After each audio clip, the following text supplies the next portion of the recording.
అలా జరిగిపోయింది. దానివల్ల తప్పేంటి ఒప్పేంటి అంటే రిజల్ట్స్ చూడండి, జనాలు కూడా వింటుంటారు, చూస్తుంటారు కదా, కమెంట్స్ చదవండి. నేను ఎన్ని తప్పులు మాట్లాడాను, నా ఇంటెన్షన్ ఏంటి, నా పర్పస్ ఏంటి, నా ఇంటెన్షన్ ఏంటి, ఒకసారి వెరిఫై చేయండి. ఆ అమ్మాయి ఎవరో నాకు తెలీదు, ఆ మేకప్ గురించి నాకు ప్రాబ్లం లేదు, కాంటెక్స్ట్ అది కానే కాదు. ఆ అమ్మాయి మైక్ పెట్టుకొని ఒకటే క్వశ్చన్, అదే స్మైల్ తోటి ఫుడ్ ఎలా ఉందండి, కూర ఎలా ఉందండి, ప్రపంచానికి అవసరమా ఇప్పుడు? ఏడేమన్నా ఫస్ట్ టైం వండుతుందా, ఫస్ట్ టైం జరుగుతుందా?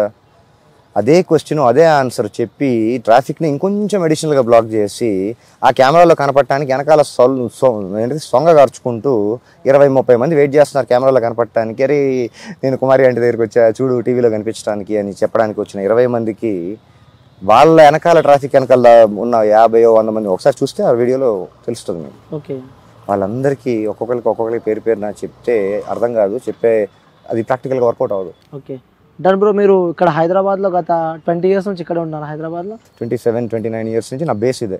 ఓకే, 27 years నుంచి ఉంటున్నారు. అంటే గత ప్రభుత్వం ఎలా ఉంది, ఇప్పుడు వచ్చిన కాంగ్రెస్ ప్రభుత్వం ఏ విధంగా ఉంది? వచ్చి కూడా 60 days అవుతుంది కాంగ్రెస్ ప్రభుత్వం. డెవలప్మెంట్స్ విషయానికి వస్తే అలాగే మీరు యాజ్ ఏ అర్థమైపోయి ఉంటుంది కదా మీకు కూడా. ఓకే, అంటే ఇప్పుడు ఏం ఎక్స్పెక్ట్ చేస్తారు నా దగ్గర నుంచి ఆన్సర్? మీరు ఏం చెప్తారో అది ఎక్స్పెక్ట్ చేస్తున్నాం. ఓకే, మన తెలంగాణ ప్రస్తుతం నేను కూడా తెలంగాణలో ఉన్నాను కాబట్టి, so I belong to both the states. తెలంగాణలో ఉన్నాను కాబట్టి మన తెలంగాణ ప్రభుత్వంలోని హోమ్ మినిస్టర్ పేరు చెప్పు. తెలంగాణ ప్రభుత్వంలో మహమ్మద్ అలీ హోమ్ మినిస్టర్. ఇప్పుడు ప్రెసెంట్ హోమ్ మినిస్టర్ పేరేంటి? ప్రజెంట్ హోమ్ మినిస్టర్ లేడు, ఇంకా కాంగ్రెస్ పార్టీలో హోమ్ మినిస్టర్. సిగ్గు లేకుండా ఎలా చెప్తున్నావు బ్రో? 60 రోజులైంది గవర్నమెంట్ ఫామ్ అయ్యి, హోమ్ మినిస్టర్ లేడు అని అదే స్టేట్ లో నువ్వు కూడా. ఇప్పుడు హోమ్ మినిస్టర్ ఉన్నట్టు నాకు ఇప్పుడు ప్రూఫ్ చూపిస్తారన్నా మీరు? హోం శాఖ ఖాళీ ఉంది, ఇంకా అదే నేను చెప్తున్నా, ఖాళీగా ఉంది. 60 రోజులైంది గవర్నమెంట్ ఫామ్ అయ్యింది, హోమ్ మినిస్టర్ సీట్ ఖాళీగా ఉందని సిగ్గు లేకుండా చెప్తున్నావు. అట్లాంటి ప్రభుత్వంలో ఉన్నాం మనం. ఓకే, పక్కన ఇంకో స్టేట్ ఉంది. ప్రపంచం మొత్తంలో క్యాపిటల్ లేని స్టేట్ ఏది అంటే గర్వంగా చెప్పాలా, సిగ్గుపడతా చెప్పాలా నాకు తెలియట్లా. అలాంటి అద్భుతమైన కలియుగంలో ఉన్నాం మనం ఇప్పుడు. ఏ పార్టీ అయినా politicians at the end of the day evening కలిసినప్పుడు చీర్స్ అంటారు, లేదంటే వాళ్ళకి నచ్చినట్టు హాయ్ అంటారు, బాయ్ అంటారు, అందరు కలిసే ఉంటారు. ఈ పార్టీలో నుంచి ఆ పార్టీలో దూకెళ్తే మళ్ళీ ఈ పార్టీ గురించి బురదయ్యాలి. వీడి గురించి వాడి గురించి వీడు, వాడి గురించి. నీకు సింపుల్గా చెప్పాలి అంటే తెలంగాణ పాపులేషన్ ఎంత? ఒక నంబర్ చెప్పు. ఓకే, ఒక నంబర్ 4 కోట్లు ఉంటుంది. 4 కోట్ల మందిలో వీళ్ళు తప్ప ఇంకెవరు దొరకలేదు ఆ పొలిటీషియన్స్. నీకు అదేదో ఉద్యోగం చేయాలి, సేల్స్ గర్ల్స్ వాంటెడ్ అంటేనే 10th class minimum, intermediate minimum అని చెప్పి బోర్డులు పెడుతున్నారే. నీ పొలిటీషియన్స్ క్వాలిఫికేషన్స్ చెప్పు నాకు. నీకు అసెంబ్లీలో కూర్చున్న ప్రతి ఒక్కళ్ళ చరిత్రలు తీయ ఒకసారి. ఎంతమంది ఐఐటి స్టూడెంట్స్ ఉన్నారు, ఎంతమంది ఎంబీఏలు ఉన్నారో నాకు ఒకసారి చెప్పు. వాళ్ళ గురించి నేనేంటి ఇప్పుడు మాట్లాడేది? వీడియోలు చూడు ఒకసారి. పార్లమెంట్లో కూర్చొని ఫోన్లో ఏం చూస్తున్నారో వీడియోలు ఉన్నాయి యూట్యూబ్లో చూడు.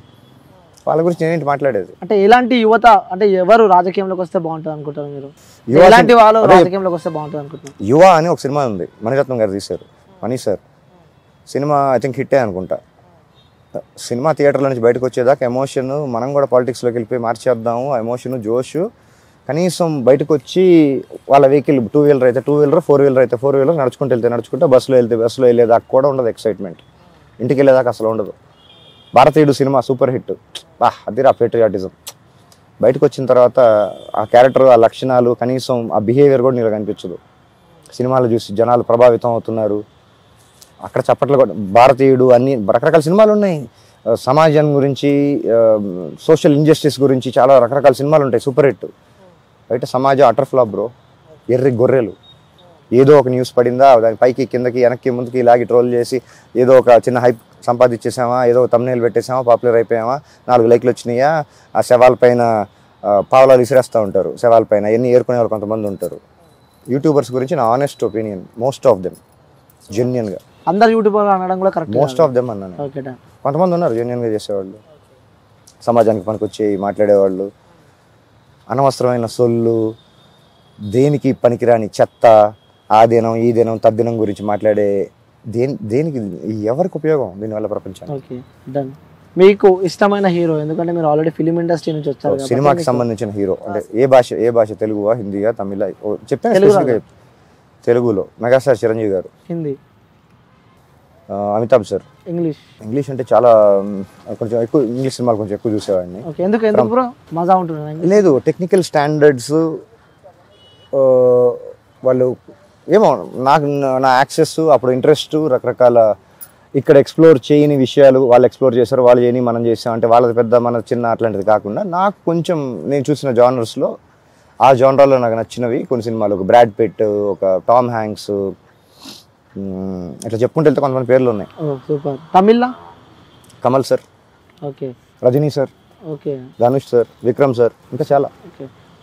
ఇక్కడ టాలీవుడ్ చెప్పకుండా చిరంజీవి గారు అని చెప్పి చెప్పినారు. అవును. సో ఎందుకు చిరంజీవి గారు అంటే ఎందుకు? ఇన్స్పిరేషన్. చిరంజీవి గారి ఫస్ట్ సినిమా నేను లైఫ్లో చూసిన గుంటూరులో స్వామి థియేటర్లో రాక్షసుడు అనుకుంటా. ఆ ఎక్స్పీరియన్సు, ఆ స్టాండర్డ్స్, నేను ఆ థియేటర్లోకి నేను కూడా సినిమా ప్రపంచంలోకి వెళ్ళిపోయాను అనే ఎక్స్పీరియన్స్ ఇచ్చింది అప్పుడు. ఇప్పుడు సినిమాలు చూడు 10 నిమిషాలు కూడా డైరెక్ట్గా ఫోన్లోకి వెళ్ళిపోతారు రివ్యూ రాయటానికి.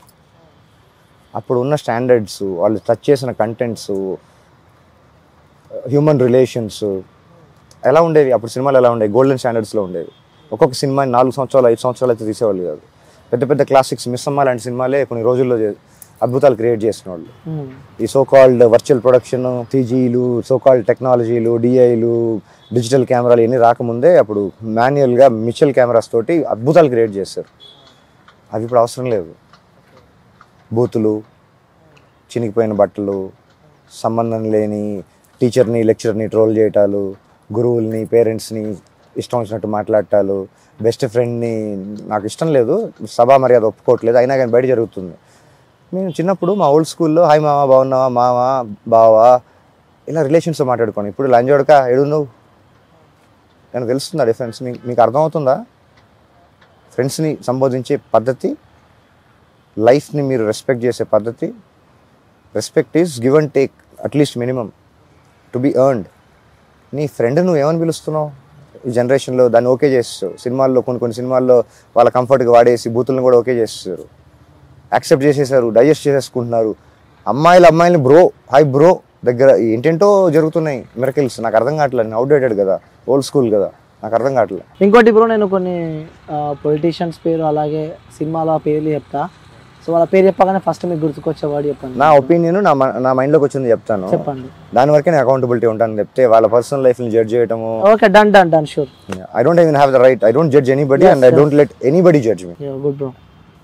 పవన్ కళ్యాణ్ గారు, essential for the society, need of the hour. So next Rajinikanth గారు, గాడ్ ఫర్ ఒక సినిమా గాడ్ మోడ్, రజనీ మోడ్ అని కొన్ని ఉన్నాయి. ఆ ఇన్స్పిరేషన్ ఆయన వేరే. ఆయన నాకు తెలిసి ఆయన ఒక యోగి, ఒక మహర్షి. ఓకే. బాలయ్య బాబు, జై బాలయ్య. చూసారా మూవీ? యా తొడగొడితే ట్రైన్ వెనక్కి వెళ్ళటం అంటే క్రిస్టఫర్ నోలన్ కూడా అర్థం కాని విషయం. అది బాలయ్య బాబుకే వర్కౌట్ అవుతుంది. ఓకే. పైసా వసూలు ఒకసారి చూడండి, దట్ ఈస్ బాలయ్య. నాకు తెలిసిన బాలయ్య అంటే I don't get into his personal thing, but then on screen I love his energy, I love his whatever thing he does, I love it. Super. Junior NTR, next superstar for the millennium అనుకుంటున్నా. Okay. So రీసెంట్గా వచ్చిన యువ హీరోల వల్ల మీకు ఎవరంటే ఎక్కువ ఇష్టం? లైక్ అంటే ఇప్పుడు కొంచెం అంటే ఈ మధ్యలో ఒక 5, 6, 7 ఇయర్స్ నుంచి కొంచెం బాగా హైలైట్ అయిన విజయ్ దేవరకొండ అయితేంది, లేకపోతే ఇంకా మన జాతిరత్నాలు నవీన్ పొలిశెట్టి అయితేంది, వీళ్ళ వర్షన్కి వస్తే I think both are good actors, both are good performers and ఇద్దరికి పొటెన్షియల్ ఉంది. అంటే ఎవరి లీగ్లో వాళ్ళు ఇద్దరు, ఐ థింక్ వాళ్ళు కాంపిటీటర్స్ కాదు వాళ్ళు. I think Vijay is doing fantastically in his own league and even Naveen. Both are good performers and future. Okay, done. ఇప్పుడు పొలిటికల్గా ఆలోచించి చెప్పండి, పొలిటికల్ వైజ్ చెప్పండి. వైఎస్ జగన్మోహన్ రెడ్డి గారు. గెట్ రియల్ బ్రో, అంటారు. గెట్ రియల్ అని అంటున్నా. ఇంకా రియల్గా అంటున్నారా? ఓకే. సో నెక్స్ట్ మళ్ళీ అడుగుతున్నాను, యాజ్ ఏ పొలిటికల్గా చెప్పండి. పవన్ కళ్యాణ్ గారు. Essential for the society and need of the hour అని చెప్పాను కదా. ఇప్పుడున్న పరిస్థితులకి కరప్షన్ అనే వర్డ్ని కనీసం మైండ్లోకి కూడా రానివ్వటానికి ఇబ్బంది పడే పర్సన్ ఆయన. సూపర్. ఆయన లైఫ్లో ఆయన చూడని ఏవైతే నార్మల్ మనుషులకి కష్టం అనిపిస్తే ఆయన చాలా ఈజీగా ఐ థింక్ చిన్నప్పటి నుంచి చూస్తుంటారు. ఆయనకు అవసరం కూడా లేదు, కానీ సొసైటీకి ఏదో చేద్దామని ఆయన తపన, ఆయన ఇంట్రెస్ట్ మనస్ఫూర్తిగా నెరవేరాలని కోరుకుంటున్నాను. ఓకే. చంద్రబాబు నాయుడు గారు. విజనరీ, ఆయన చేయగలిగింది చేశారు. ఆయన గురించి ట్రోలింగ్లు జనాలు ఏమనుకుంటున్నారో నాకు అనవసరం. ఆయన పర్సనల్ లైఫ్ నాకు అస్సలు అనవసరం.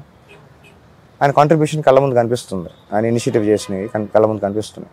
రోజా గారు మంచి యాక్ట్రెస్. ఓకే, పొలిటికల్గా నాకు యాక్టర్స్గానే తెలుసు, పొలిటీషియన్గా కూడా యాక్టర్స్గానే తెలుసు, పాలిటిక్స్లో కూడా యాక్టర్స్గానే తెలుసు. పొలిటిక్స్లో కూడా యాక్టింగ్ చేస్తుంటుంది అంటారు. ఓకే, సో మొత్తానికి టైం ఇచ్చినందుకు థ్యాంక్ యూ బ్రో. సూపర్. నాకు నిజంగా చెప్పాలంటే మీతో టైం స్పెండ్ చేస్తే నిజంగా నాకు కూడా చాలా సంతోషంగా చాలా మంచిగా అనిపించింది. సో ఇంకా టైం స్పెండ్ చేయాలని ఉంది, కానీ చూసే వ్యూస్ కోసం కూడా మనం ఆలోచించాల్సిన అవసరం ఉంది. సో మేబీ కుదిరితే మీరు ఫ్రీ ఉన్నప్పుడు కూడా నేను వచ్చి మీతో ఇంకా కొన్ని విషయాలు ఈ సమాజానికి అయితే అలాగే తెలుసుకోవాలనుకుంటున్న వాళ్ళకి కూడా చెప్పే ప్రయత్నం అయితే చేద్దాం బ్రో. మీరు ఏమంటారు? I'm open to ideas. నాకు తెలిసిన ఇన్ఫర్మేషన్ అంటే ఇప్పుడు ఇన్ఫర్మేషన్ ట్రాన్స్లేట్స్ టు నాలెడ్జ్ అంటే కాదు, ఇన్ఫర్మేషన్ ఇస్ ఇన్ఫర్మేషన్. దాంట్లో right information only transfers to knowledge or wisdom. కొంచెం వెరిఫై చేసి ఆ ఇన్ఫర్మేషన్ మనం చదివింది కొంచెం క్రాస్ చెక్ చేసి డైజెస్ట్ చేసుకొని అప్లై చేస్తే బెటర్ అని నా ఒపీనియన్. నేను మాట్లాడిన ప్రతి మాట మీరు క్రాస్ చెక్ చేసుకోండి, వెరిఫై చేసుకోండి. ఎన్ని తప్పులు మాట్లాడాను, ఎన్ని బూతులు మాట్లాడాను, కమెంట్స్లో మీకు వస్తాయి అనుకుంటా ఫీడ్బ్యాక్. ఓకే, ఫీడ్బ్యాక్ వచ్చినాక కూడా అదే ఫీడ్బ్యాక్తో మళ్ళీ మీ ముంగటికి వస్తా bro. Done. Thank you bro, thank you so much. ఇప్పుడు ఆపరేషన్ లేకుండానే మోకాళ్లకు ప్లాస్మా ట్రీట్మెంట్. మీ ఆర్థోపెడిక్ సమస్యలన్నిటికీ రోబోటిక్ టెక్నాలజీ ద్వారా తక్కువ ఖర్చుతో శాశ్వత పరిష్కారం. Free consultation. ప్రతి ట్రీట్మెంట్ పై 20% డిస్కౌంట్. ఈ ఆఫర్ కొద్ది రోజులు మాత్రమే. త్వరపడండి. V9 hospitals 9281465842.